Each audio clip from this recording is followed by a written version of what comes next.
तो ये जो शुभमन गिल है ना, तो पहले तो ये इसमें वो लेजी एलिगेंस आप कह लें, या ये क्लासिकल बैटिंग करते हैं। और क्लासिकल बैटिंग में ये छक्का भी लगाते हैं, ऐसे ही बिल्कुल पक्की शॉट खेलते हैं, चौका भी मारते हैं, सिंगल्स भी, और टेम्परामेंटली स्ट्रांग है। सो जब इनको ओरिजिनल क्लासिकल इनिंग्स खेलनी है अलॉन्ग द ग्राउंड, ये आपको वो करके देंगे, और मुश्किल पिच पे रन्स करना। और मुझे ऐसा लगता है ये सब रिकॉर्ड तोड़ देंगे। अभी बाबर आजम के बिल्कुल करीब आ गए हैं as the world's best in ODI cricket में। हल शायद इस सेंचुरी के बाद नंबर 1 ना हो देंगे, या अच्छे बॉल पे आउट होंगे, या कोई तरीका होगा, तरीका वारदात भी उनको पता होगा, और आउट होने का भी आई थिंक कोई रीजन होता है। हमारे यहाँ जो है ना वो बेमकसद बिल्कुल बेतुकी सी कई दफा हिटिंग हो रही होती है, या बॉलिंग हो रही होती है, या फील्ड प्लेस ठीक नहीं करते। मैं समझ जय हिंद, स्वागत है आपका हमारे चैनल पर एक और लेटेस्ट वीडियो में।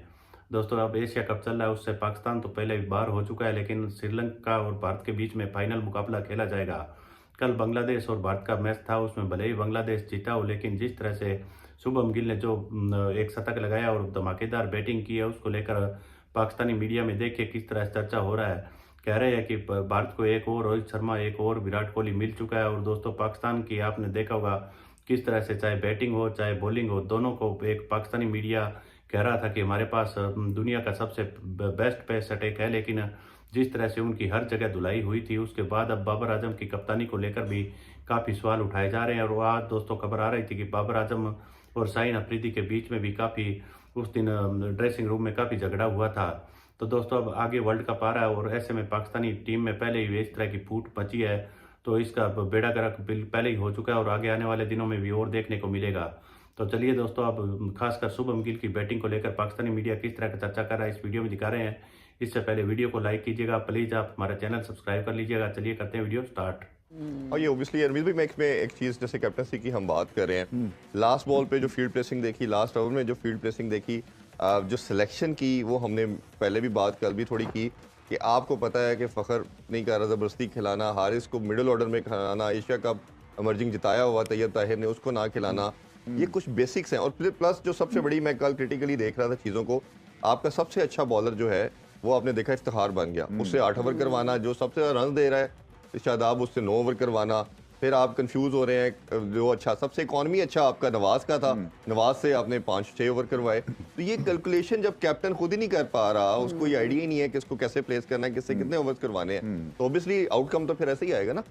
देखिए, और सबसे इम्पोर्टेंट पॉइंट ये भी है, और मुझे इसके ऊपर भी कंफ्यूजन है, कि अगर जमान खान ने आते साथ ही आखिरी ओवर करना है, जो कि सबसे क्रिटिकल ओवर था, तो फिर उनको बाहर क्यों बिठाए रखा, उनको सिलेक्ट करते हैं। हाँ। अगर शाहीन शाह अफरीदी ने सेकंड लास्ट ओवर करना था, और उनके पास लोड्स ऑफ एक्सपीरियंस है, और एक नया लड़का आके आखिरी ओवर करता है, which is the most, I mean, मतलब डू और डाई सिचुएशन में आपने उसके हवाले मैच कर दिया, तो इसका मतलब है कि उनको सिलेक्ट नहीं करना तो ज्यादती थी, पहले से होना चाहिए था आपके ज़हन में। फिर ये होनी चाहिए कि उनके लिए भी जगह बनाए वो, क्योंकि आपको पता है कि इन पिचेस पे शायद डिफेंसिव बॉलिंग जो है, फास्ट बॉलिंग, वो काम करती है। सो देखें, क्लैरिटी चाहिए, और क्लैरिटी क्या चाहिए कि क्या आपने आउट करना है या आपने रन्स रोकना है। तो जो क्लैरिटी जब नहीं होगी, तो फिर आप इसमें आपकी अरिथमेटिक भी खराब हो जाती है, फिर आपके कॉम्बिनेशंस भी खराब हो जाते हैं, फिर नुक्ताचीनी भी होती है, और हार जो है ना वो वर्स्ट चीज है। देखिए, जो मेरा करियर एंड हुआ था ना एज अ कैप्टन, और मैं कैप्टन पाकिस्तान का था, और उसके बाद मैंने रिजाइन कर दिया था। इंडिया से मैच हारे थे हम, और इंडिया से हारना जो है ना, इससे मतलब है इट्स अ टोटल डिजास्टर, इसलिए कि फैंस नहीं बख्शते। आप अपने आप को समझते हैं कि पता नहीं आपसे बड़ा कोई बेवकूफ इंसान नहीं है कि इंडिया से हार गया और मुतवातिर हार गया। तो ये जो डेंट करेगा, ये जो हार है ना इंडिया की, ये बाबर आजम के लिए एक वेकअप कॉल भी है, और उनको इससे सीखना है। ये नहीं है कि गिव अप कर देना है, क्योंकि अभी तो इनकी करियर जो है वो आगे जाना है। सो और समहाउ इनको सीखना है। और मैं अभी भी समझता हूं कि ये बड़ा लेट रिएक्ट करते हैं सिचुएशन को देख के। आपने सिलेक्शन की बात की, आपने बॉलिंग चेंजेस की बात की, सारे लोग इस पे बात करें, तो कहीं ना कहीं तो इसमें सदाकत है ना। और मैं इसमें भी एक चीज ऐड करना चाहूंगा। अजहर अली का मुझे याद है कि एक इंग्लैंड से टेस्ट मैच आप हारे, जिसमें बटलर की और वोक्स की पार्टनरशिप लगी, तो उनकी कैप्टनसी चली गई। बाबर को तो जितना सपोर्ट मिला, 2-3 रजीम चेंज होगी, चेयरमैन 3-4 चले गए, बाबर उधर का उधर ही है। तो बाबर को तो वैसे ये इरफान, मैं तो बताऊं, ये बुरी बात नहीं। देखो, पाकिस्तान की क्रिकेट का जो एक सत्यानाश हुआ है ना, ऐसा प्रेसिडेंट नहीं था पहले। सत्यानाश जो हुआ है ना, वो इतनी कांस्टेंट चेंजेस हुई हैं। कप्तान ले लें आप, टीम ले लें, ये पहली दफा स्टेबिलिटी मिली है हमें। सो जब स्टेबिलिटी मिली है ना, तो इसको एक तो रिजॉइस करना चाहिए। इसको जो है ना, आप ये समझे कि एक तरह से क्रिकेट के हिसाब से जो इनकंसिस्टेंसी हमारे सिस्टम में थी, उसको बीट करके एक बबल क्रिएट किया गया जहां पे कंसिस्टेंसी थोड़ी बहुत मिली है।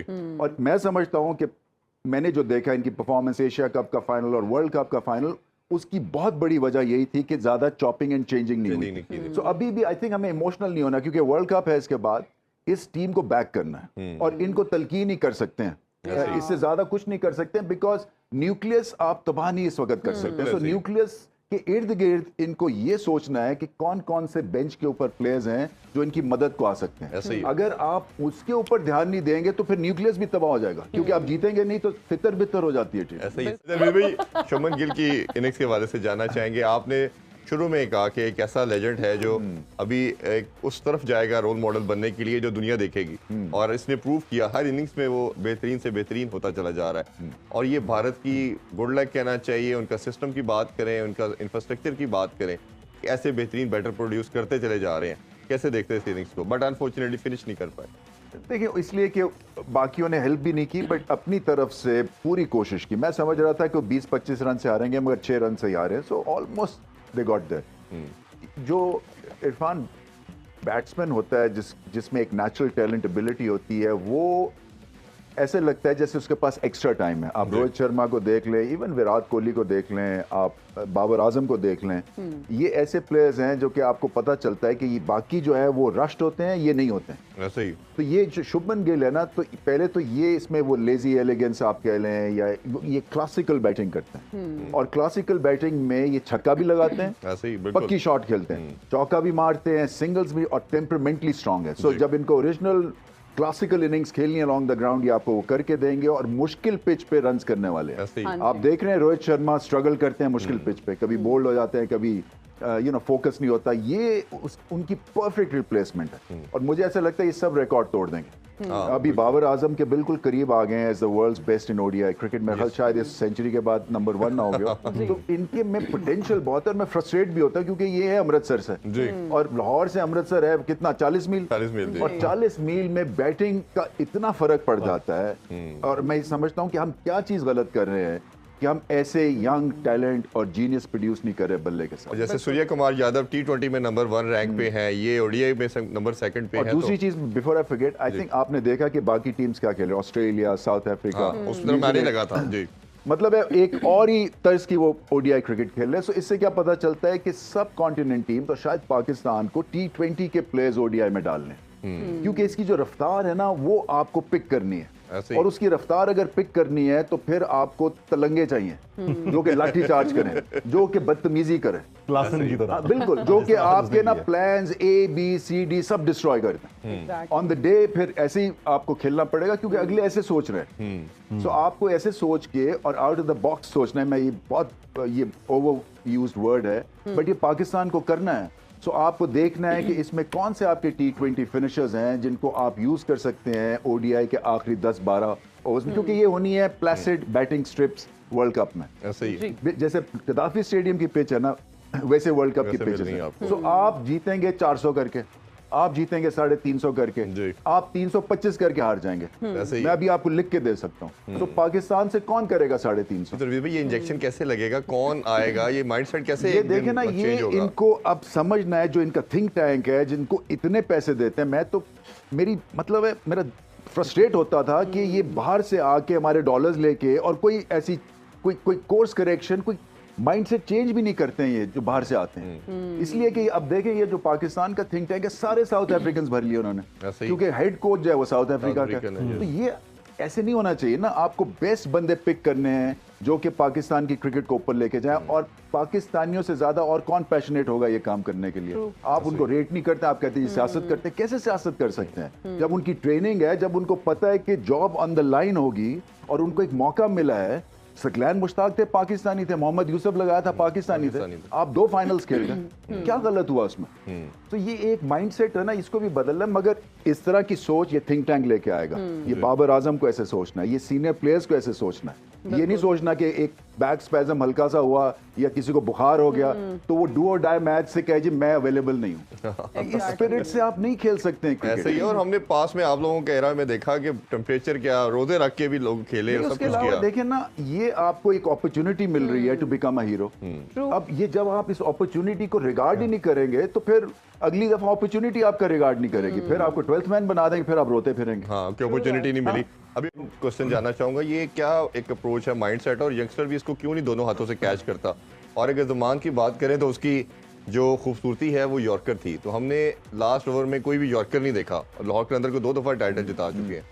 मुझे कई दफा लगता है कि जो हमारा सिस्टम जिसके थ्रू ये टैलेंट ऊपर आता है ना, वो गेम अवेयरनेस जो है ना वो अभी खासी लैक करती है। इसलिए यंगस्टर्स जो है ना वो क्रिटिकल मिस्टेक्स कर देते हैं जो दूसरे मुल्कों के यंगस्टर्स नहीं करते हैं। ऐसे ही वो अपने आप को कि चांस देंगे या अच्छे बॉल पे आउट होंगे या कुछ तरीका होगा, तरीका वारदात भी उनको पता होगा और आउट होने का भी आई थिंक कोई रीजन होता है। हमारे यहाँ जो है ना वो बेमकसद बिल्कुल बेतुकी सी कई दफा हिटिंग हो रही होती है या बॉलिंग हो रही होती है या फील्ड प्लेस ठीक नहीं करते। मैं समझता हूँ कि हर बॉलर को अपनी फील्ड खुद सेट करनी है ताकि ये कप्तान के हाथ से निकाल लें ना। ये हम सब कहते हैं कि जी डिफेंसिव हैं, वो अटैक नहीं करते हैं, तो इनको किसने रोका है कि अपनी फील्ड ना सेट करें और सबको बताएं कि देखें मेरा तर्ज जो अमल है वो डिफरेंट है, मेरी अप्रोच डिफरेंट है। और अगर मैं स्ट्राइक बॉलर हूं तो स्ट्राइक बॉलर में क्लैरिटी होनी चाहिए कि मैं ये बॉल करूंगा और यहाँ पे एज जाएगी। ये कई दफा जो फील्ड प्लेसिंग होती है ना, ये स्नूकर की तरह की होती है। एक बड़ी इंपॉर्टेंट चीज़ मैं कैप्टन के हवाले से जानना चाहूँगा। हमने सचिन तेंदुलकर की एग्जांपल देखी, लारा की देखी, विराट कोहली की रिसेंटली देखी कि जब इनसे परफॉर्म नहीं हुआ as a captain, double pressure आया, उन्होंने कैप्टनसी छोड़ दी और कहीं ना कहीं इनकी बैटिंग को भी हैम्पर किया। तो उन्होंने फिर देखा कि हमारी जो टीम की रिक्वायरमेंट है वो उनकी अपनी परफॉर्मेंस है, क्योंकि टीम के नंबर 1 प्लेयर होना और पूरी टीम का न्यूक्लियस की जो आप बात करते हैं गिर्द घूमना। अब बाबर पे अब जैसे हम देख रहे हैं बिल्कुल आउट ऑफ टच नजर आ रहे हैं, परफॉर्म नहीं हो रहा। आपको लगता है कहीं ना कहीं कैप्टनसी का प्रेशर है, और अगर ये बिल्ड होता है तो बाबर को खुद ये डिसीजन लेना है रादर देन कोई उसको पुश करे? देखिए वर्ल्ड कप बड़ा क्रिटिकल है उनके लिए और इस वक्त तो खैर उनको सिर्फ कंसंट्रेट करना है to lead Pakistan to victory path, और वो बड़ा क्लियर कट उनके पास एक डिज़ाइन प्लान होना चाहिए। उनके पास इस वक्त पूरी रिपोर्ट होनी चाहिए कि हैदराबाद में पहले 2 मैचेस हैं पाकिस्तान के, वहाँ पे क्या कंडीशंस हैं, वहाँ पे क्या कॉम्बिनेशन है, ऑपोजिशन कौन सी खेल रही है, क्या ख़तरात हैं, किसको हम यूज़ कर सकते हैं। हर अभी से प्लानिंग शुरू करें वो, और क्लियर हेडेड रहें। ये नहीं हो सकता कि उनको ये फिक्र रहे कि मेरी कप्तानी ना छिन जाए या मेरी बैटिंग फॉर्म चलेगी तो क्या होगा, क्योंकि इस वक्त वो दुनिया के फैबुलस 5 में एक पे है वो। बिल्कुल ऐसे ही। और उनको सिर्फ इस भरोसे आगे चलना है कि मैंने बैटिंग से मैच जिताना है, फॉरगेट अबाउट एनीथिंग एल्स। ऐसे ही है। तो ये इसमें, और फिर ये कि एक बहुत बड़ा एजाज है वर्ल्ड कप की कप्तानी जो है ना, ये बहुत बड़ा एजाज है। तो इसको समझें कि मैं हीरो बन के वापस आऊंगा भारत से, रात दिन कि ये कहें जी कि मेरी कप्तानी चली गई, अगर मैं फाइनल में नहीं जाता या मैं हारना शुरू हो जाता हूँ। देखें ना कहाँ से होके वर्ल्ड कप का जो ऑस्ट्रेलिया में था फाइनल खेले ना, तो इज्जत हुई, हारे मैच, मगर फैंस में वहां था ऑस्ट्रेलिया में मेलबर्न में, सब ने जो है वो पाकिस्तान जिंदाबाद के नारे लगाए कि ट्राई किया इन्होंने और फाइनल तक पहुंचे। चलिए मैम, ये बताइए सर दोबारा चेयरमैन पीसीबी कब बन रहे हैं? एक तो प्रेडिक्शन और आप कोई भी नहीं बता रही, चलिए ये बता। तो देखा होगा दोस्तों किस तरह से पाकिस्तानी अब बिलबिला रहे हैं, और बाबर आजम का बिल्कुल इस जो भारत के साथ हार हुई थी उससे पाकिस्तान में काफ़ी सवाल उठाए जा रहे हैं। और बाबर आजम को हो सकता है अगर वर्ल्ड कप में भी पाकिस्तानी टीम का यही हाल हुआ तो बाबर आजम को कप्तान हटा दिया जाएगा। और इस समय शाहीन अफरीदी और बाबर आजम के बीच में उस दिन ड्रेसिंग रूम में भी काफ़ी झगड़ा हुआ था जब ये एशिया कप से बाहर हुए थे। तो आगे आने वाले समय में देखते हैं पाकिस्तानी क्रिकेट का क्या होगा। हम आपके लिए इसी तरह की एक से एक लेटेस्ट वीडियो लेकर आते रहेंगे। मिलते हैं अगले वीडियो में, तब तक जय हिंद, वंदे मातरम।